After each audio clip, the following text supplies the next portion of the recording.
कैसे रखें सुरक्षित अपने को व अपने बच्चों को कोरोना वायरस जैसी घातक बीमारी से।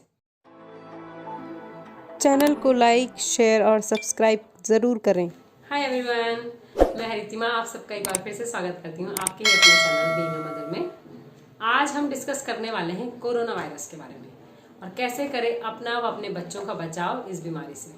तो चलिए शुरू करते हैं। कोरोना वायरस, जैसा कि सब जगह आजकल एक ही न्यूज़ है, वर्ल्ड वाइड यही न्यूज़ है, corona virus and corona virus. तो सबसे पहले डिस्कस करते हैं कि क्या ये बीमारी सचमुच में इतनी लीथल है, इतनी घातक है जितना कि अन्य देशों खास करके चाइना में है, या हो सकता है इसका इम्पैक्ट इंडिया में उतना लीथल ना हो जितना कि अन्य देशों में है। क्योंकि चाइना के जो फैक्टर्स हैं, खासकर नेचुरल क्लाइमेटीज हैं, वहाँ का रहन सहन है, वहाँ का खान पान है, वो इंडिया से एंटायरली डिफरेंट है। वहाँ का टेम्परेचर अलग है, वहाँ का रहन सहन अलग है। खाने की अगर हम बात करें तो वहाँ कच्चा मांस, बॉयल खाना ज़्यादा खाया जाता है, जबकि इंडिया में खाने को अच्छे से पकाकर तेल मसालों में अच्छे से भूनकर खाया जाता है। तो ये कुछ फैक्टर्स हैं जो हमें अन्य देशों से, खास करके चाइना से डिफरेंट बनाते हैं। तो हो सकता है कि ये बीमारी जितनी घातक और जितनी डेंजरस वहाँ रही हो उतनी ना हो, या हो सकता है उससे ज़्यादा हो। अगर हम बात करें, थोड़ा सा एनालिटिकल माइंड अपना यूज करें, थोड़ा सा चीज़ों को एनालाइज करें, तो हम देखेंगे कि चाइना में जो मोर्टेलिटी रेट रहा है उसके कंपैरिजन में इंडिया में अभी तक जितने भी केसेस पाए गए हैं कोरोना वायरस के, कोई भी एज सच किसी की मृत्यु की, किसी की मौत की या कुछ हार्मफुल या हानिकारक होने की पुष्टि अभी तक नहीं हुई है। मेरा देश महान बहुत ही कॉमन सेइंग है, बहुत ही पुरानी कहावत है। क्यों कहते हैं हमारे देश को महान? क्योंकि आयुर्वेद की जननी ये है, योग की जननी ये है। हमारा खान पान पहले से ही ऐसा है कि हमें ये जो चीजें हैं कम से कम प्रभावित करें। अगर हम बात करें विशेषज्ञों द्वारा कहे गए तथ्य की, तो विशेषज्ञों द्वारा, खासकर भारतीय विशेषज्ञों द्वारा ये माना गया है कि हमारा खान पान ऐसा है कि शायद ये वायरस हमारे देश में उतना ज्यादा लीथल ना हो। लेकिन अगर हम बात करें इसकी मोर्टेलिटी की रेट की, तो ये तथ्य सामने आया है कि 50 से ऊपर के लोग जो इससे प्रभावित हो रहे हैं, और खासकर जिनको पहले से ही बीमारी है, लाइक हार्ट डिजीज उनको है, ब्लड प्रेशर उनको है, आपका शुगर उनको है, उनको अगर जो 50 से ऊपर के हैं ये वायरस पकड़ता है, ये वायरस उनमें पॉजिटिव पाया गया, तो उनमें मॉर्टेलिटी रेट ज्यादा बढ़ जाता है। यानी कि अगर 100 लोग हैं जिनकी उम्र 50 से ऊपर है और उनको पहले से ही कोई बीमारी है, तो उनमें मॉर्टेलिटी रेट 35 से 40%, यानी 35 से 40% के बीच है। वहीं अगर ये बीमारी 50 से नीचे के एक स्वस्थ व्यक्ति को, जिसे कि कोई ऐसा पहले से ही प्री एग्जिस्टिंग डिजीज नहीं है, होती है, तो उसमें मॉर्टेलिटी रेट केवल 2 से 4% है। यानी कि अगर 100 लोगों को जो स्वस्थ है, 50 से नीचे हैं, यंग है, अगर ये वायरस पकड़ लेता है तो मृत्यु होने के चांसेस, उन लोगों, इस वायरस द्वारा उनकी मौत होने के चांसेस केवल 2 से 4%, यानी कि 100 में से केवल 2 से 4 लोग ही होंगे जिन्हें कुछ इस वायरस द्वारा हो सकता है। एक और ये फैक्ट सामने आया है विशेषज्ञों द्वारा कि ये वायरस ज्यादा हाई टेम्परेचर में, यानी कि 30 से 35 डिग्री से ऊपर में सरवाइव नहीं कर सकता। तो जैसा कि मौसम चेंज हो रहा है, खास करके जहां मैं रहती हूँ उस स्टेट में, और मोस्ट ऑफ द स्टेट्स में इंडिया के, मार्च और अप्रैल से टेम्परेचर 35 डिग्री से ऊपर चला जाता है। तो चांसेस ये कहते हैं कि इस मंथ के नेक्स्ट मंथ से ये वायरस इंडिया में एग्जिस्ट ही नहीं करेगा। अब बात करते हैं इसके लक्षणों की। इसके जो सामान्य लक्षण हैं वो बिल्कुल सामान्य वायरल, यानी कि खांसी, जुकाम, बुखार, यही इसके पहले लक्षण हैं।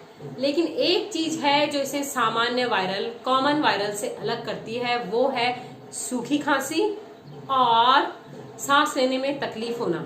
विशेषज्ञों द्वारा ये बताया गया है कि आप लंबी सी सांस लें और 10 सेकंड तक सांस को रोकें और फिर सांस छोड़ें। अगर आपको लगता है कि सांस लेने में कोई प्रॉब्लम आपको नहीं हो रही है तो घबराने की जरूरत नहीं है, ये एक कॉमन वायरल है। हाँ, अगर आपको सांस लेने में तकलीफ होती है तो बिना देर किए अपने नियरेस्ट डॉक्टर के पास जाएं, कंसल्ट करें। इसमें लापरवाही बिल्कुल भी ना बरतें।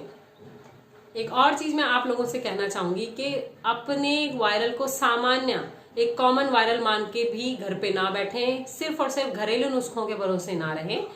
नियरेस्ट डॉक्टर से जितनी जल्दी हो सके कंसल्ट करें, दवाई लें, अच्छे से रहें, ताकि घर में रहने वाले और मेंबर्स भी इससे बच सकें।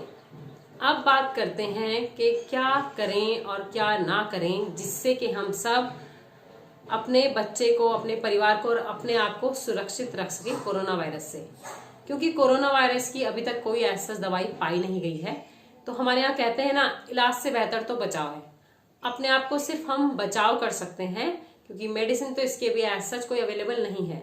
तो क्या चीजें हैं जो हम ना करें जिससे हम अपने को व अपने परिवार को सुरक्षित रख सकें कोरोना वायरस से। सबसे पहली चीज है कि उड़ती हुई अफवाहों को, सोशल मीडिया पे वायरल होते हुए मैसेजेस को, अपने सोशल मीडिया पे वायरल होते हुए न्यूज को, व्हाट्सएप, फेसबुक पे जितनी भी न्यूज कोरोना वायरस से रिलेटेड वायरल हो रही हैं, आंख मूंद कर उन पे विश्वास ना करें। पैनिक होने की कोई जरूरत नहीं है। हर चीज को सुनने, देखने, परखने से पहले थोड़ा लॉजिकल हो, थोड़ा उसकी ऑथेंटिसिटी चेक करें और तभी किसी मैसेज पे विश्वास करें। नेक्स्ट चीज है मास्क। मास्क की पूरे कंट्री में इतनी शॉर्टेज हो गई है, सैनिटाइजर की इतनी शॉर्टेज हो गई है कि लोग इसे किसी भी कीमत पे खरीदने को तैयार हैं। बिल्कुल आपको रश करने की जरूरत नहीं है। डिस्पोजेबल मास्क हैं, घर पे बनाइए आप डिस्पोजेबल मास्क। इसका मैंने वीडियो एक इससे पहले डाला है। टिश्यू यूज कर सकते हैं आप भीड़ भाड़ वाले इलाके में। तो मास्क जरूरी नहीं है कि मास्क उस व्यक्ति के लिए जरूरी है जो सस्पेक्ट है, कोरोना वायरस सस्पेक्ट है। हाँ, अगर आपको मास्क यूज करना ही है तो एक हैंकी यूज कीजिए, जिसे टाइमली धोते रहिए, अच्छे से धूप में सुखाइए। जितना हो सके हाइजीन मेंटेन करें, साफ सफाई रखें, अपने आसपास साफ सफाई रखें। हाथों को कम से कम हैंड वॉश से, हो सके तो हैंड वॉश ही प्रेफर करें, क्योंकि साबुन जो है बार बार अलग अलग लोगों के कांटेक्ट में आती है। तो हैंड वॉश से कम 30 सेकंड तक आप अपने हाथ को धोएं। कहीं भी बाहर से आए, किसी भी बाहर जगह से आप घर पे आए तो बच्चों को, यूजुअली हमारी टेंडेंसी क्या होती है कि हम बाहर से आते हैं तो सबसे पहले घर में जो छोटा बच्चा है उसको अपनी गोद में उठा लेते हैं। ऐसा बिल्कुल ना करें। कहीं बाहर से आए, सीधे वॉशरूम में जाएं, अपने कपड़े चेंज करें, अच्छे से फ्रेशन अप हो, हाथ मुंह धोएं और तभी घर के और लोगों के कांटेक्ट में आप आए। नेक्स्ट पॉइंट है, क्योंकि मौसम बदल रहा है, हमें अपने आप को सुरक्षित रखना बहुत जरूरी है। ठंड से आप गर्मी में हम एंटर करने जा रहे हैं, तो अपने कपड़े, अपने आउटफिट्स इस हिसाब के रखें कि आप इस बदलते मौसम में अपने बॉडी को अडेप्ट कर सकें। ये आपको कोरोना वायरस से, तो मैं नहीं कहती हूँ कि सिर्फ कोरोना वायरस के लिए प्रिकॉशनरी मेजर है, ये आपको कॉमन होने वाले वायरल और फ्लू से भी बचाता है। नेक्स्ट पॉइंट, जहां पानी और हैंड वॉश आपको अवेलेबल नहीं है, वहां एक अल्कोहल बेस्ड सैनिटाइजर अपने पास रखें और बार बार उसे यूज करें। नेक्स्ट है, अच्छे से धुले हुए फ्रूट्स व सब्जियां खाएं। खाने को बहुत अच्छे से एक हाई टेम्परेचर में पकाएं, ये बहुत जरूरी है।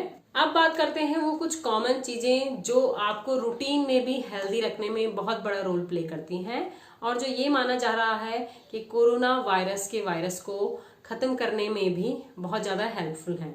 मैं ये नहीं कहूंगी कि ये कोरोना वायरस से आपको सुरक्षित रखेगा। ये वो चीजें मैं आपको बता रही हूँ जो कॉमन रूटीन में आप अगर फॉलो करें तो एक कॉमन वायरल फ्लू से भी आपको बचाए रखता है। फर्स्ट थिंग है गार्गल।